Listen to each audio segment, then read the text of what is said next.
Mesdames et messieurs, bonjour à tous et bienvenue dans cette nouvelle édition d'Afrique Info en direct de Beijing. Actualité oblige, nous commençons avec les deux sessions politiques chinoises et le Premier ministre chinois Li Keqiang qui a présenté le rapport de travail annuel de son gouvernement lors de l'ouverture de la session législative chinoise 2016. Ce document évoque le travail réalisé l'an dernier et les stratégies de l'année prochaine. Dans ce rapport, le chef du gouvernement chinois détermine les objectifs économiques de l'année 2016. La croissance du PIB a d'ailleurs été évaluée entre 6,5 et 7%.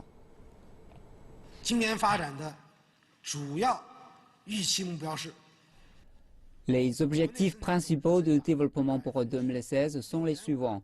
Une croissance du PIB située entre 6,5 et 7%.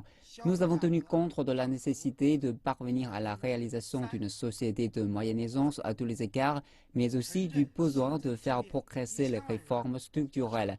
Cela aidera également à guider les attentes du marché et à les stabiliser. Le but du maintien de la stabilité de la croissance est tout d'abord d'assurer l'emploi et de favoriser le bien-être de la population. Un taux de croissance compris entre 6,5 et 7% permettra un plein d'emploi relatif. L'an passé, l'objectif de croissance du PIB se situait autour de 7%. La croissance réalisée par la Chine est de 6,9%, la progression la plus basse en 25 ans. Le pays, sous le coup d'un ralentissement économique, cherche à développer un modèle de croissance durable. Dans son rapport de travail, Li Keqiang reconnaît les défis auxquels son pays est confronté, parmi lesquels les bulles inflationnistes immobilières, la pollution de l'environnement et un excès de la capacité des industries lourdes. L'année 2016 marque le début du 13e plan quinquennal chinois. Dans ce plan qui prendra fin en 2020, les réformes structurelles sont prioritaires. Ce samedi, le Premier ministre chinois a affiché sa confiance dans la capacité de la Chine à atteindre ses objectifs. Il a déclaré que les objectifs économiques sont en accord avec le but ultime chinois, qui est de terminer la réalisation d'une société de moyenne aisance à tous les égards. Parmi les autres objectifs présentés par le gouvernement, on peut citer le maintien autour de 3% de la croissance de l'indice des prix à la consommation, la création d'au moins 10 millions de nouveaux emplois en milieu urbain ou encore un taux de chômage limité à 4,5% dans les villes du pays. Le président chinois Xi Jinping s'est quant à lui joint à un groupe de discussion formé par les députés de Shanghai lors de la session annuelle de l'Assemblée populaire nationale.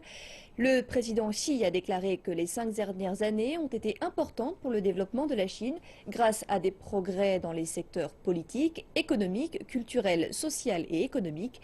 Xi Jinping a également souligné l'importance de la réforme structurelle de l'offre en rappelant que le pays devait être plus innovateur, coordonné, écologique, ouvert et partager davantage son développement. Le président chinois a aussi émis une mise en garde contre l'indépendance de Taïwan en disant qu'il ne serait pas permis que la tragédie historique de la sécession se répète. Le discours du président Xi Jinping lors de la session de la CCPPC a été accueilli par des membres très enthousiastes. Nombre d'entre eux estiment que cela devrait insuffler davantage de confiance au secteur privé.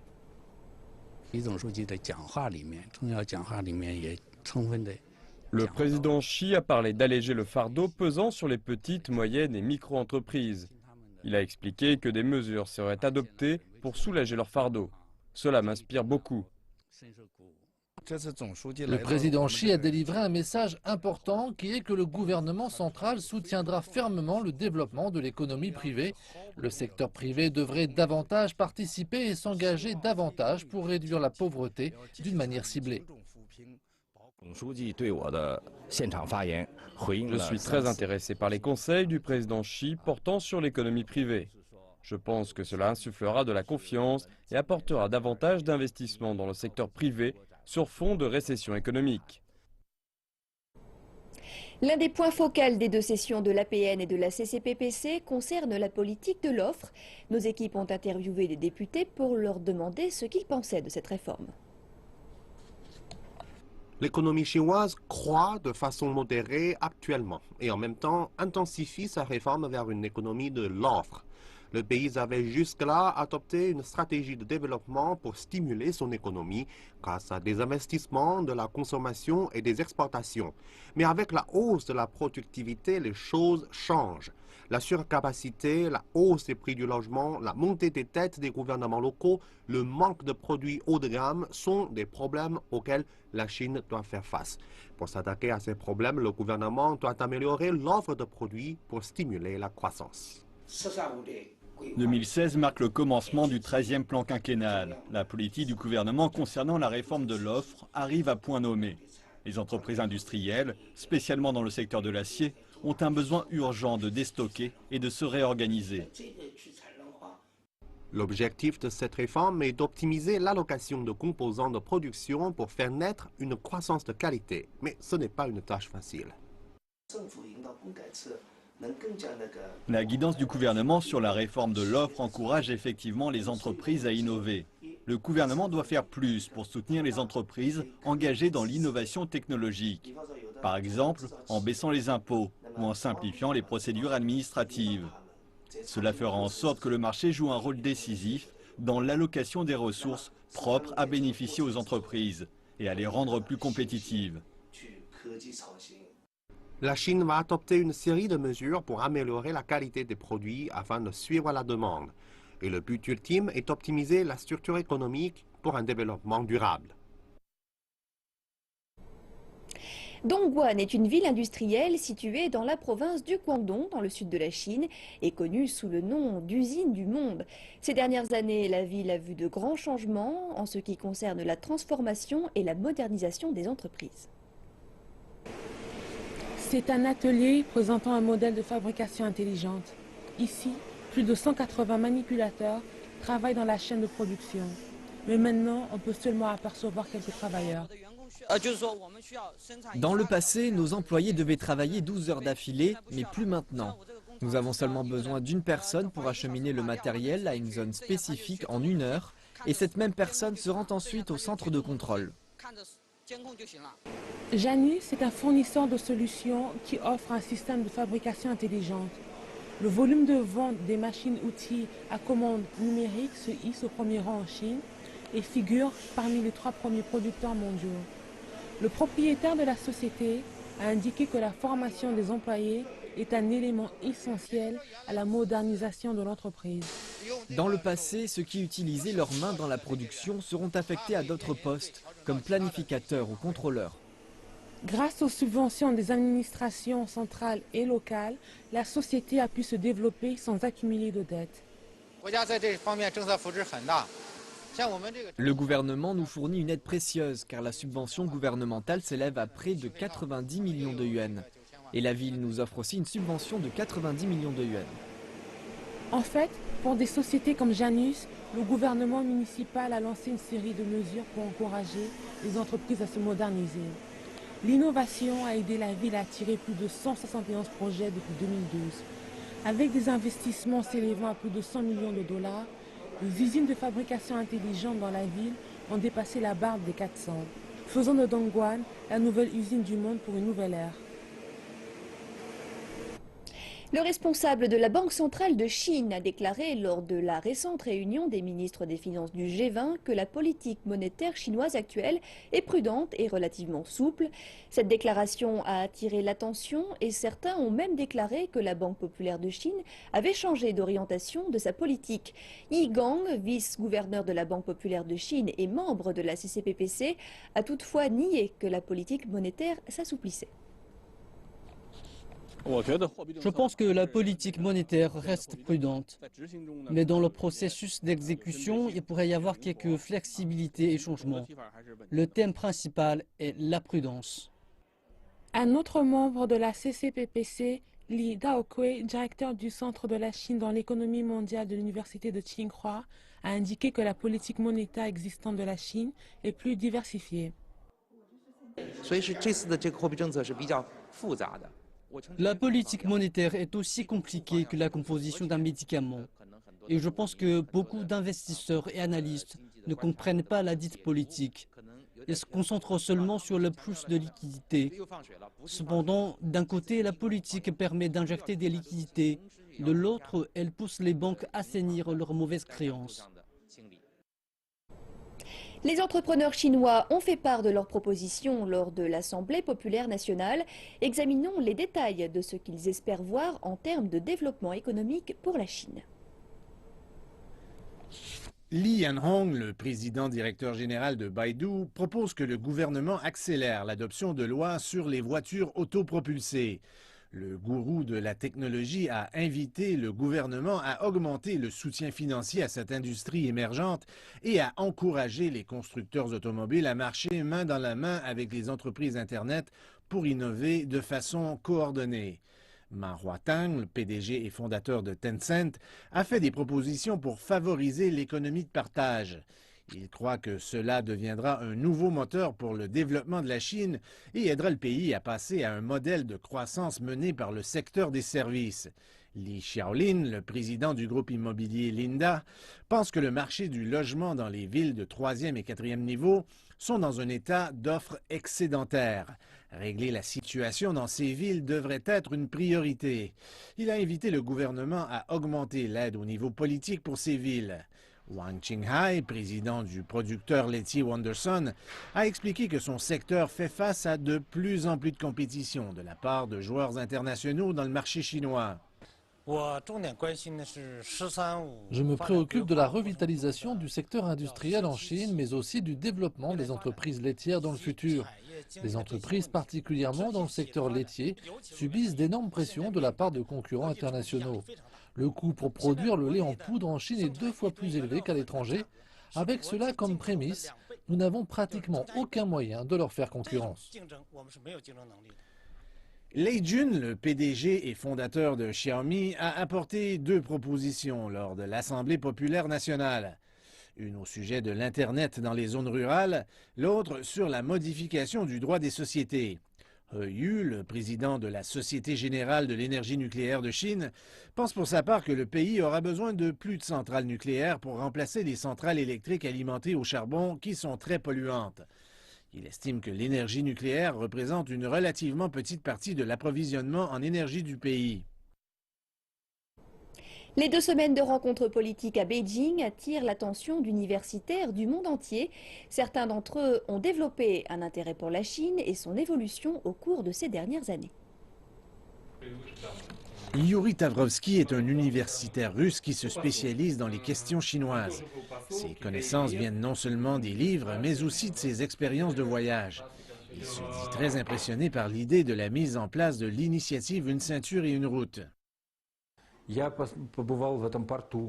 J'ai visité un grand port dans l'est de la Chine. Ce qui m'a surpris, c'est qu'il sert de plaque tournante pour le commerce avec le Kazakhstan. Ce port, grâce à la route de la soie, relie la ville de Liangyungang en Asie centrale. Monsieur Tavrovsky a publié plusieurs ouvrages sur la croissance de la Chine, dont un portant sur le rêve chinois, comme il est présenté par le président Xi Jinping. Il espère que ces livres vont permettre aux Russes de mieux comprendre la Chine. La Chine se trouve actuellement dans sa nouvelle norme de développement. Il ne fait aucun doute que l'avenir de la Chine est brillant. Je pense que nous avons de la chance d'être voisins de la Chine et nous sommes encore plus chanceux d'avoir une bonne relation. David Dollar est une sommité en ce qui concerne l'économie chinoise et les relations économiques entre la Chine et les États-Unis. Entre 2009 et 2013, M. Dollar a été l'émissaire pour les questions économiques et financières du département américain du Trésor. Il a salué la décision de la Chine d'amorcer une réforme de la gestion de l'offre. Depuis longtemps, la croissance de la Chine a été alimentée par les investissements et tout cela était nécessaire, le besoin de logement et d'infrastructures, mais ces besoins ont été comblés. Les gens consomment de plus en plus de services, alors c'est naturel qu'il y ait une période de transition entre les investissements et une économie basée sur la consommation. M. Dollar estime que la Chine a fait d'énormes progrès économiques au cours des dernières années. Le pays a maintenu une croissance rapide et a aussi réussi à contribuer de façon positive à l'économie mondiale. L'ouverture de l'Assemblée populaire nationale s'est déroulée au Grand Palais du Peuple ce samedi matin. Après avoir écouté le rapport de travail du gouvernement de cette année, plusieurs diplomates et responsables étrangers ont salué les plans économiques de la Chine. Tout de suite, plus de détails avec Xie Shengzhang, notre envoyé spécial à l'APN. Bon, par rapport à la situation économique actuelle du monde entier, je crois que les chiffres sont très intéressants, surtout que ce sont des chiffres qui tiennent compte de la situation économique de la population de la Chine. Je crois que ce sont des chiffres qui sont encourageants, surtout à ce moment où tout le monde fait face aux problèmes économiques. C'est la première fois que je participe à la réunion de l'Assemblée populaire nationale et je suis très impressionné par l'honnêteté de la présentation. Les raisons sont très claires et très bien gérées sous ce 13e plan quinquennal. Je pense que la focalisation sur l'amélioration de l'économie pour la prospérité du peuple et de la nation est très claire et que c'est réalisable grâce à la direction stratégique de la Chine, du commandement du président Xi Jinping et du gouvernement chinois. Je pense que c'est très clair et que tous les objectifs pourront être réalisés sous le 13e plan quinquennal.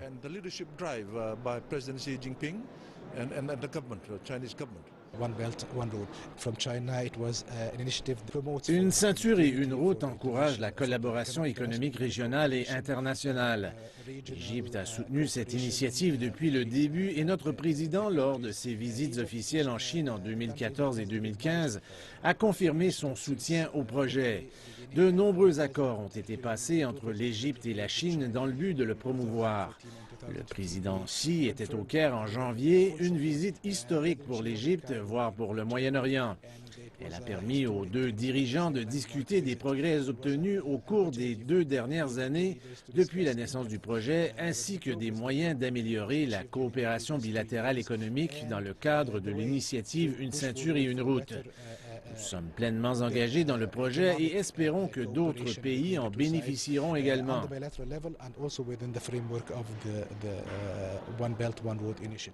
China is at a very important period in their development because La Chine traverse une période de développement critique car elle passe d'une économie basée sur les exportations, l'investissement et la production de masse à une économie basée sur la consommation. Cela affecte naturellement l'économie qui ralentit alors que la Chine est habituée à une croissance rapide. Le développement sera durable mais plus modéré. Aujourd'hui, ils ont dévoilé un rapport sur l'année dernière qui indique une croissance à 6,9%, alors qu'elle était à double chiffre auparavant. Toutefois, il n'y a pas de menace pour la Chine car tout a été prévu et le pays est préparé. Certains ambassadeurs ont partagé leurs observations et leurs impressions de la première réunion de la conférence consultative politique du peuple chinois. Écoutons-les.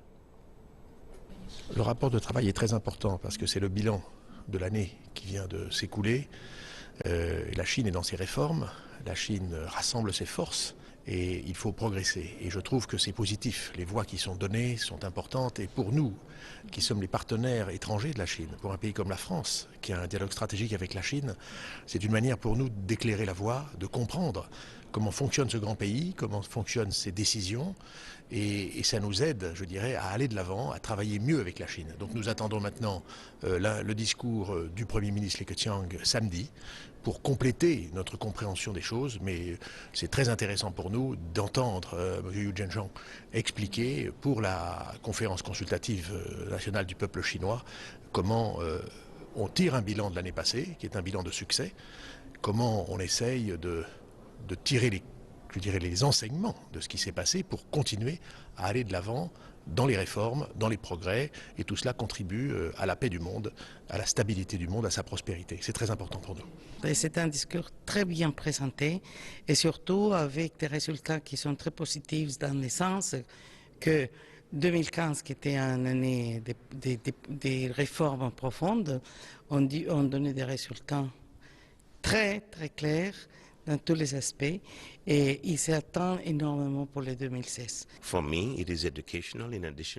Pour moi, le processus consultatif est instructif. De plus, il est encourageant de voir qu'il existe un processus aussi bien organisé en ce qui concerne la diffusion du message de la nation au peuple et aux autorités respectives. Nous espérons participer au processus en regroupant nos intérêts bilatéraux, voir comment on parviendra à se développer et comment on va apporter à nos peuples et sociétés des investissements, concrétiser nos relations et partager nos cultures.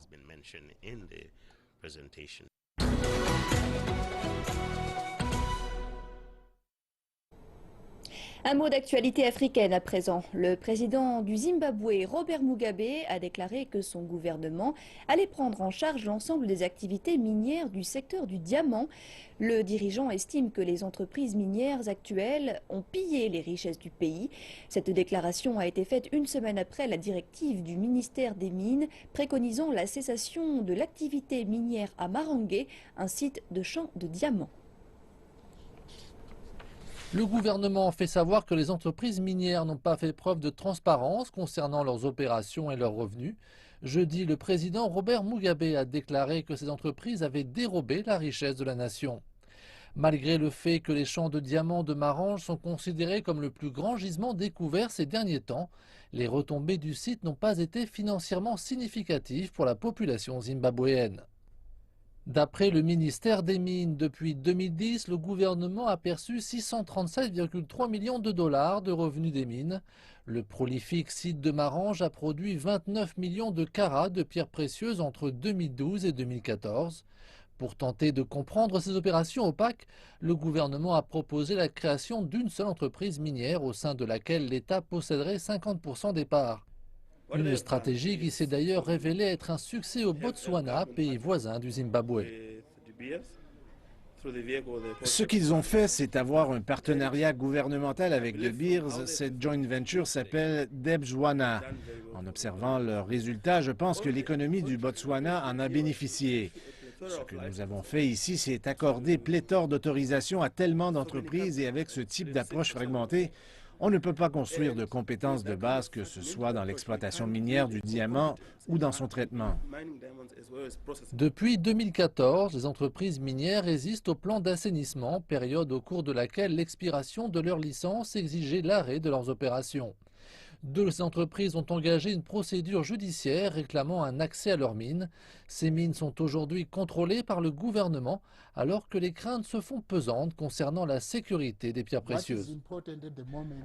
Ce qui est important à l'heure actuelle, c'est de garantir la conformité avec les exigences minimum du processus de Kimberley pour éviter toute contrebande de diamants. En effet, si on accorde 90 jours aux entreprises, beaucoup de choses peuvent arriver en 90 jours. Pour le président Mugabe, l'État doit maintenant détenir le monopole. Cela pourrait d'ailleurs marquer un changement de politique. Le gouvernement pourrait mettre ses projets en suspens.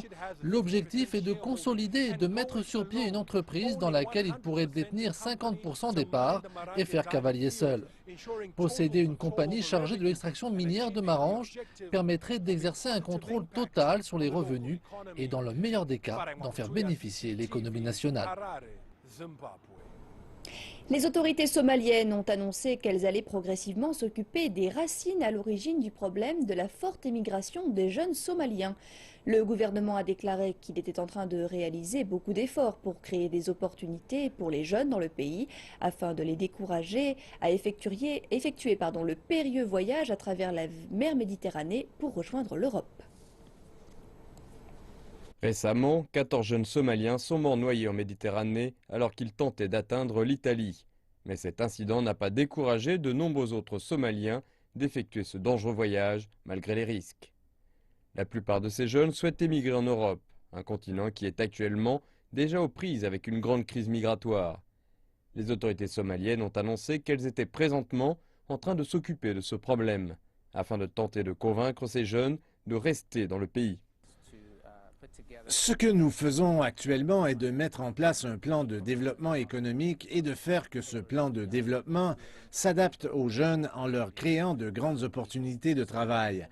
À travers cela, nous espérons pouvoir réduire, sinon éliminer, l'immigration des jeunes vers l'Europe. En Somalie, 75% de la population est constituée de jeunes âgés de moins de 30 ans.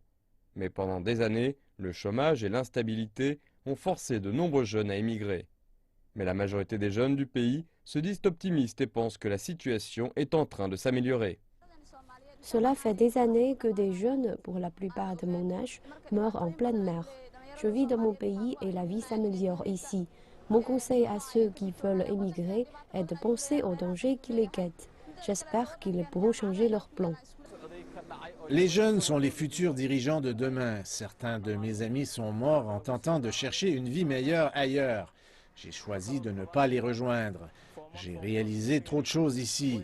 Je suis en train d'effectuer un master et je suis heureux de pouvoir participer à la reconstruction de mon pays. Mais selon les experts, les autorités doivent agir rapidement pour pouvoir lutter contre les passeurs, dont l'activité est devenue très large et très rentable, avant que la Somalie ne perde sa population de jeunes dans des bateaux surchargés, espérant que leur vie sera meilleure de l'autre côté.